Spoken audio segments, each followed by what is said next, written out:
going better for us. Some of the obstacles we ran into last week have been dealt with. Some are in the process of being solved, and of course, we've run into other little problems. This was the week for the engine, and when Lee opened up the engine compartment, we were surprised to see my note. We had completely forgotten about the missing plug. Luckily, Lee had ordered replacement plugs right after we left the boat in April 2020, and they were in the collection of boat parts we had brought down with us. Or so we thought. Even though we had ordered by part number, it turned out the plugs were too large. We were fortunate to find the right size plugs at a local marine supply store, and the heat exchanger was good to go. One of the great things about our Baba is all the storage spaces we have. From our stock of spare parts, Lee took out an impeller for the raw water pump, and here he is going through our stash of zincs for replacing the pencil zincs in the heat exchanger. So this is where all the zincs hang out? Yeah. After spraying Croil on the stubborn screws of the raw water pump faceplate and allowing to sit overnight, the screws became much more cooperative. The new impeller was inserted and the engine oil changed. Then it was the moment of truth. Would the engine start okay? We were very pleased when it roared to life with no coaxing.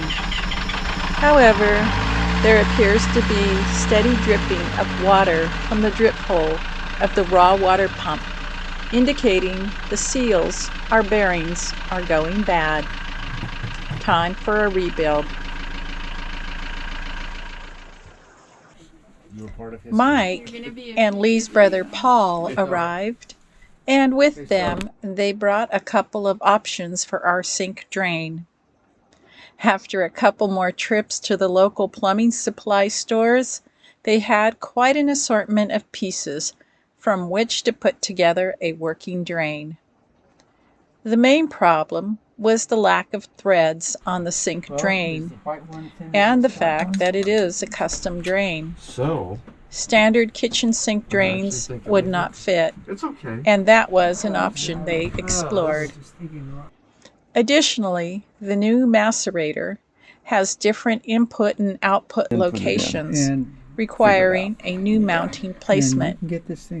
By shortening some of the piping and using a combination of washers and threaded nuts, they cobbled together a drain assembly that connects via marine grade hose to the macerator and from the macerator to the sea cup.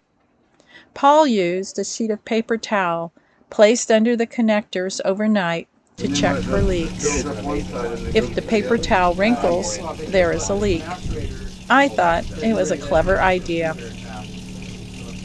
Paul will be taking back the assembly measurements to a fabricator we know to see if it is possible to construct the current assembly in stainless and eliminate the connectors. As it is our concern, the threaded nuts could work loose and leak in an active seaway. With the drain issue out of the way, it was time to have fun.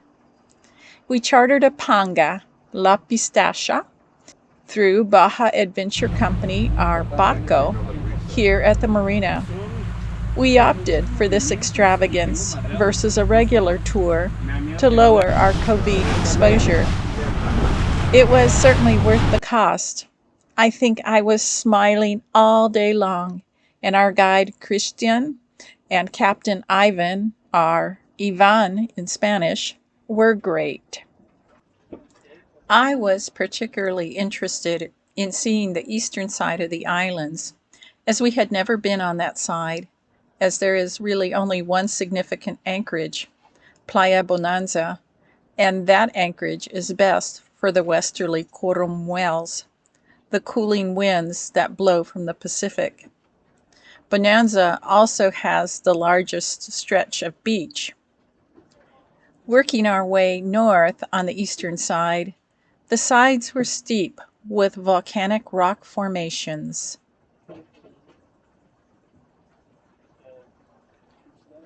The indentations in the shoreline that looked like they could possibly be anchorages were inhospitable gravel with rocks and boulders and steep drop-offs.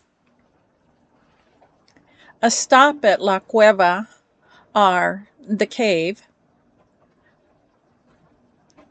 and then a quick duck into El Portico on the eastern side of Caleta Partida, where a narrow neck of land separates Espiritu Santo from Isla Partida. Passage can be made by dinghies and very shallow draft vessels at high water.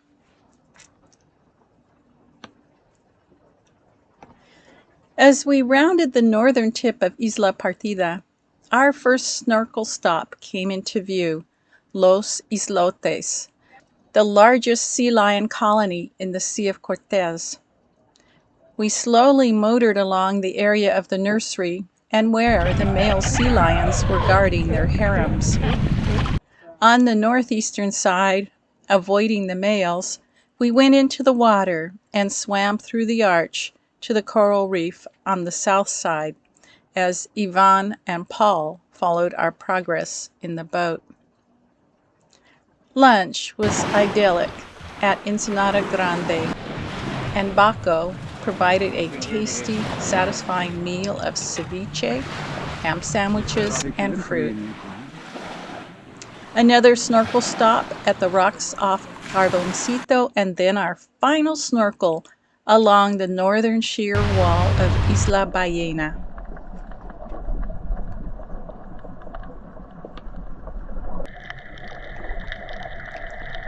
A final stop at the Frigate Bird Rookery in Bahia San Gabriel, and then, as the sun began to sink into the west, we returned to Costa Baja. A wonderful day for all of us. Next week, we will have a few more days with Mike and Paul, and then we get back to the enjoyable job of continuing to prepare La Brisa for cruising again. So, until then,